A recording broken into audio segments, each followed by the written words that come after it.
бахарны иргэдийн нийтийн хурал гэдэг чинь өөрөө ямар байгууллага юм бэ гэдэг тухай бид бас нэгээс санах хэрэгтэй. За үнцөөлөх хуралдаж зүйл нэг байдаг тийм ээ. Засгийн бүхэр ард түмний мэдлэлтэй маа гэж. Тэгэхээр засгийн бүхэр ард түмний мэдлэл байдаг юм чинь тэр иргэд тэрийг удирдах дорнохоо удирдах иргэд яаж оролцдог вэ гэхээр ард иргэд нийтээрээ улс орноо удирдах, шийдвэр гаргах, хэрэгжүүлэх үйл ажиллагаанд шууд тэгш оролцох боловцоо бүрдүүлсэн үндсэн үеийн буюу иргэний байгууллага бол яг иргэдийн нийтийн хурал юм аа гэж иргэдийн нийтийн хурал.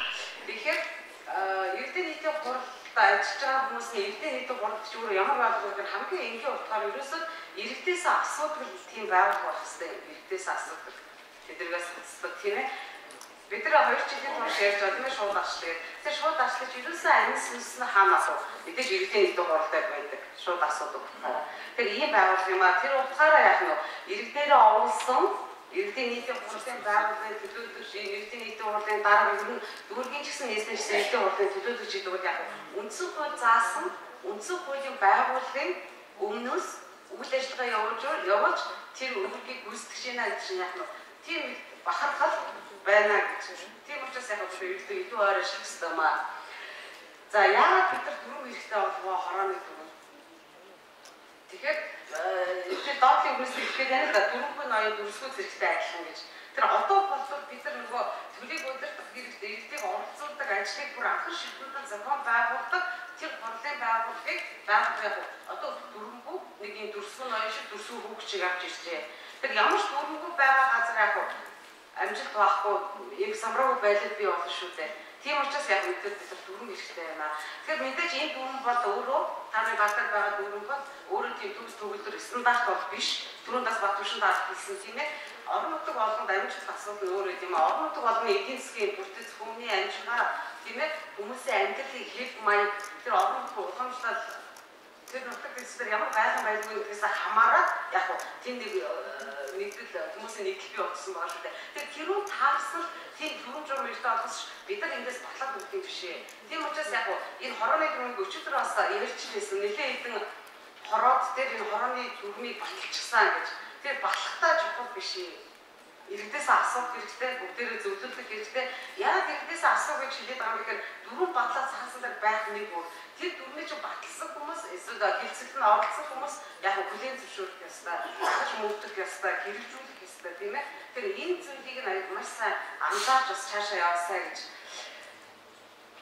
За хорооны дүрмгүү, багийн дүрмгүү байгаатай холбоотой ямар асуудал гарч иж байгаа гэхээр ерөөсөө одоо болтол нэлээд олон хороод байгаа. Тийм ээ засаг гараад хөвлөж чаддгүй эсвэл хорооны хуралдаж чаддаггүй. Нэг юм устрын байгууллагч хороод болгочихжээ. Юу нэг үндсэн үеийн байгууллага биш. За мөн тэгэхээр нэгэнт ийм устрын байгууллага шиг ажиллаад ингээд хуралдаж чадахгүй засаг гаргаж сонгож чадахгүй байгаа хүмүүс бол яг яаж нэг үндсэн үеийн чиглэлийн дагуу ажиллах юм бэ? Нөгөө яаж юуны байгууллага вэ? Яаж шууд оролцооны байгууллага байж чадах юм бэ? Яаж иргэдээс асуудал байгууллага байж чадах юм? Яаж бидний амьдралыг шийдэх газар болох вэ гэж. Тэгэхээр яагаад бид нар орон нутаг гэж яриад байгаа юм бэ? Яагаад иргэдийн нийтийн хурал гэдэг онцгойлоо авч үзээд байгаа юм бэ гэхээр ерөөсөө хүн болгоод аль нэг баг хорооны иргэн байгаа шүү дээ. Аль нэг баг хорооны иргэн байгаа. Өөрөөр би баг хорооны иргэн биш би тэнгэрийн иргэн гэдэг юм эсвэл би дүүргийн иргэн гэдэг юм тийм тохиолдол болохгүй. Тэр утгаараа яг хүний амьдралын хамгийн анхан шатны наад одоо хэвцээг хангаж идэг тэр утга дэвсгэр тэр орон зай бол яг мэдээж баг хороо шүү дээ. Баг хороо. За орон нутгийн арчлал өөрөө тийм ээ. Ялангуяа 2013 яг гэж шууд арчлал эвдээ орсон жил болох зарсан юм бэ тийм ээ. Тэр өөрөө хэлбэл энэ орон нутгийн арчлал гэдэг бол бидний хувьд бол энэ толгойн асуудал болж ирсэн шүү дээ. Арчлал үндсэн хуулиа батлаад 20 жил болчихлоо, 22 жил болчихлоо. Тэр үндсэн хуулийн та хамгийн ихний өгүүлбэрийг санаж байгаа тийм ээ. Бид нар хүмүүсийн иргэний арчсан нэгэн байгуулнаа. Урдуул зүйлийн нийтээр засгийн бүх их хангалтны мэдлэл байна гэх. Тэр хүмүүсийн иргэний арчсан нэгэн байгууллагын дээр чи манай ерөнхийлөгч хэлсэн шүү юу хэлсэн бэ гэхээр иргэн нь оролцохгүй, иргэний нийгэм байж болохгүй, хүний нийтлэхгүй, хүний иргэ байж болохгүй гэж. Өөрөөр хэлбэл иргэн нь оролцсон бол бид нар ямар нийгэм байгуулахын зориод байгаа юм бэ? Тэгээ иргэдээ оролцоо ярихаар бид нар сонлайг явж бэлдэж очихоор бид нар иргэдээ оролцуулж байгаа гэж ярьж байна. Яаж оролцуулж байгааг асуугаад бид нар иргэдэйг нэлээд мод тавьж байна. Иргэдээ бид нар хогоо цэвэрлүүлж байна. Энд чинь өөрөө иргэдээ оролцох биш шүү дээ. Тийм ээ? За нөгөө талаас нөгөө хүний нийтлэг хүний иргэж болохгүй. Үндсэндээ хамгийн том баталгаач өөрөө хүний иргэд баталгаатай инклюдик төр тэрийг боломжтой хангаж өгч байгаа асуудал. Тэр хүний хамгийн анх хэлэх ёстой гэдэг нөгөө бахарооны өгдөг гэсэн бахарооны тэр өнөө өдөртмөн амьдарч байгаа тэр газар авчраа.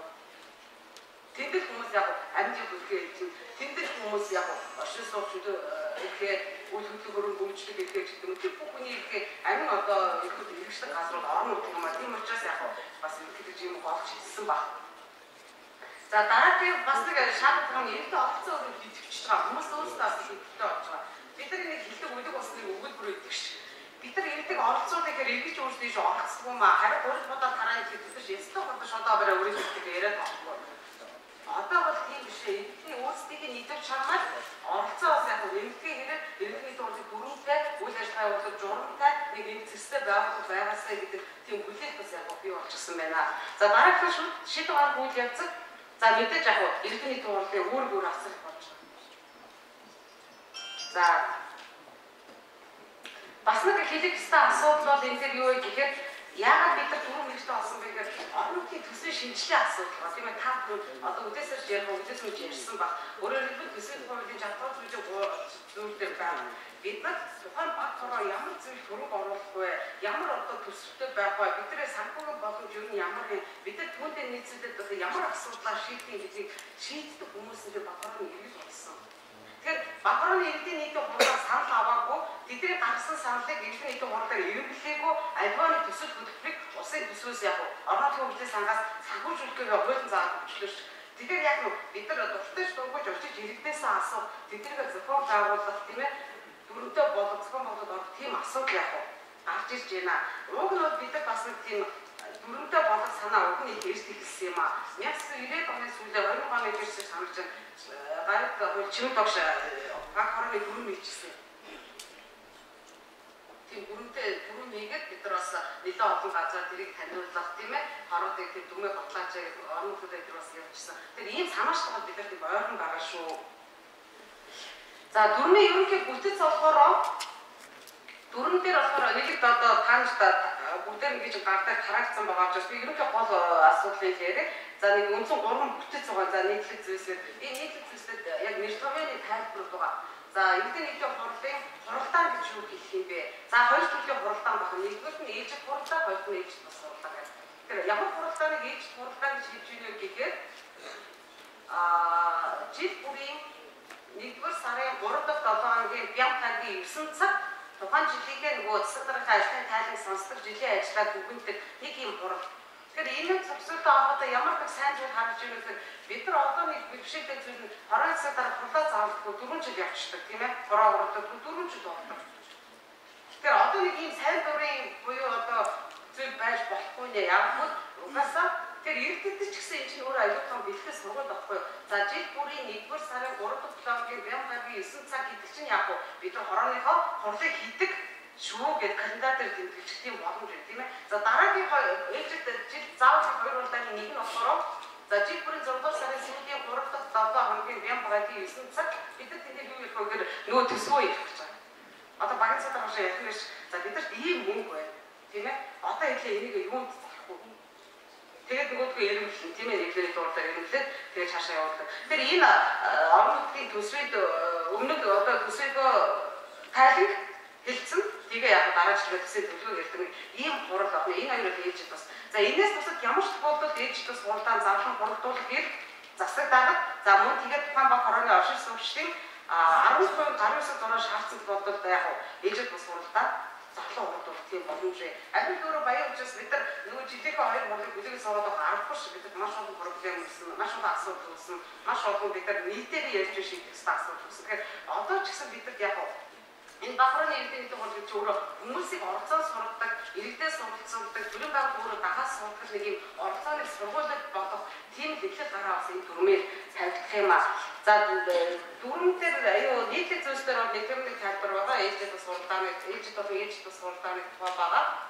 За мөн одоо түрүүд бас ярьсан тийм ээ. Орон нутгийн санал асуудал явуулах тухайд бас таажсан. Орон нутгийн санал асуудал гэдэг нь нэгд баг хорооны хурлаар гарчсан шийдвэрийн талаар тухайн баг хорооны оршин суугчдын 3/1 нь тухайн асуудлыг эсрэг гүйцэх буюу дахин эргэж харах шаардлагатай гэж үзвэл яг тэрнээс хойш 21 хоногийн дотор 4-7 хоногийн дотор багийн цадараа хорооны цадараа заавал олон нийтийн санал асуудал зохион байгуулж тухайн хорооны шийдвэрийг хүчинтэй байхгүй эсвэл хүчингүй болохгүй гэдэг асуудлыг яг шийддэг ийм бас нэг хэлбэр байна. За энийг журмыг бас тотож өгсөн байгаа. За дараагийнх нь нэг нэтээр эсэргүүцэн ирэх гэсэн нэг ойлголт байгаа. Эсэргүүцэн ирэх гэж юу хэлж ийнэ гэхээр нэгэн батлагчсан Эрдэнэ нийтийн хурлын шийдвэрийг тухайн баг хорны нийт оршин суугчдын 10% хэрвээ эсэргүүцээд 19-д цуглуулж юм бол тэрийг дахиж одоо хурал хийж эргэж харж болдог тийм ээ.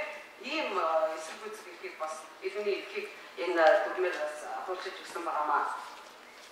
За Эрдэнэ нийтийн хурлын тов болон хуралдаан болох газар хилцэг асуудлын хүртэл жагсаалтын байр дүрмээр туссан байгаа. Тэгэхээр энэ бол өөрөө заавал одоо ийм байх ёстой гэсэн стандарт биш гэдэг би бас хэлсэн тийм ээ. Тэр магадгүй хилцэг асуудлын жагсаалтын чинь энэ дүрм журмын тусаагүй өөр асуудлууд байж болох юм тийм ээ. Танаа хороо болгоны өв бүрийн төр бүрийн баг бүрийн амьдрал өөрийг өөр учраас магадгүй энэ жагсаалт асуудлаас илүү номер 1 асуудал илүү одоо тулгымц асуудал нь тэрийг заавал яг хилцэг асуудлаа жагсаалтын гэсэн оруулалтын боломж бол нээлттэй байгаамаа. За Эрдэнэ нийтийн хурлын товыг бол бид нар ойлгосон тийм ээ. За энэд бас нийтийн зам мэдээний тухай миний дараа яригдана. Тэгэхээр нийтийн зам мэдээний журам буюу заавал тухайн хорооны хурал болохоос 14 хоногийн өмнө тэр зар өөрөө тэр хорооны хүмүүс очсон байх хэрэгтэй. Одоо бид нар ямар асуудлыг гардггүй бас онцлог болтгоо утасч ирдэг. Манай хорооны засаг дараа хурлаа зарлжээ. Тэгээ хурлаа зарлаад хизээ зарлсан бэ гэсэн чинь 7 хоног өмнө зарлсан. Тэгээ үрээд байсан чинь өчигдөр болоод өнгөрсөн гэж сууж юм аа. Эсвэл хаалаа дотроосоо түлчиж чад хуралдчихдаг.